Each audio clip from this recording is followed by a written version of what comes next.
Hi hello வணக்கம் welcome back to our channel. இன்றைக்கி நம்ம என்ன பார்க்க போகிறோன்னா மாங்காய் சட்னி தான் பார்க்க போகிறோம்.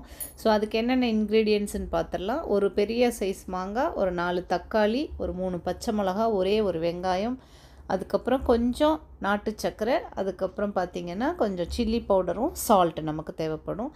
இப்போ இந்த மாங்காய் நம்ம என்ன பண்ணணும் அப்படின்னு பார்த்திங்கன்னா, முதல்ல இந்த மாதிரி ஒரு ஸ்டாண்டில் வச்சு முதல்ல இந்த தக்காளியையும் மாங்காவையும் நம்ம சுட்டு எடுத்துக்கணும். அதுக்கப்புறமா தான் நம்ம சட்னி செய்ய போகிறோம். செம்ம டேஸ்ட்டாக இருக்கும்.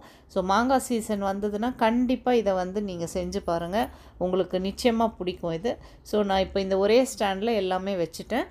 இது கொஞ்சம் நேரம் நல்லா குக் ஆகட்டும். இதை நல்லா திருப்பி திருப்பி விடுங்க. ஸோ மாங்காய் சீசனில் இப்படி ஒரே ஒரு மாங்காய் இருந்ததுன்னா டக்குன்னு ஒரு சட்னி செஞ்சிடலாம்.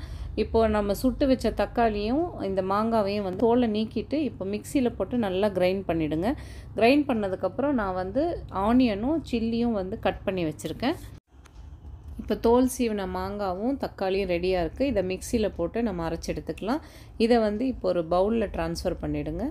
இது கூட நம்ம கட் பண்ணி வச்ச ஆனியன் அப்புறம் க்ரீன் சில்லி இதை மிக்ஸ் பண்ணிக்கணும். அதுக்கப்புறமா பார்த்திங்கன்னா உங்களுக்கு தேவைப்பட்ட அளவு ரெட் சில்லி பவுடர், தென் சால்ட், அப்புறமா ப்ரௌன் சுகர் போட்டு நல்லா இதை மிக்ஸ் பண்ணிக்கோங்க. இப்போ நம்மளுடைய மாங்காய் சட்னி ரெடியாக இருக்குது. இப்போ நீங்கள் இதை நீங்கள் சப்பாத்தி, இட்லி, தோசை எது கூட வேணாலும் நீங்கள் சர்வ் பண்ணலாம். இந்த ப்ரௌன் சுகர் ஒரு ஹைலைட்டான விஷயம் இதில்.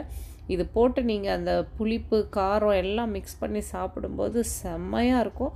ஸோ இது சொல்லும்போதே எனக்கு நாக்கில் எச்சில் ஊறுது. கண்டிப்பாக இதை நீங்களும் ட்ரை பண்ணி பாருங்கள். உங்களுக்கு எல்லாருக்கும் பிடிச்சிருக்கும்னு நினைக்கிறேன். பிடிச்சிருந்தால் லைக் பண்ணுங்கள், ஷேர் பண்ணுங்கள், மறக்காமல் கமெண்ட் பண்ணுங்கள். ரசித்து செய்யுங்க, ருசித்து சாப்பிடுங்க. தேங்க்யூ.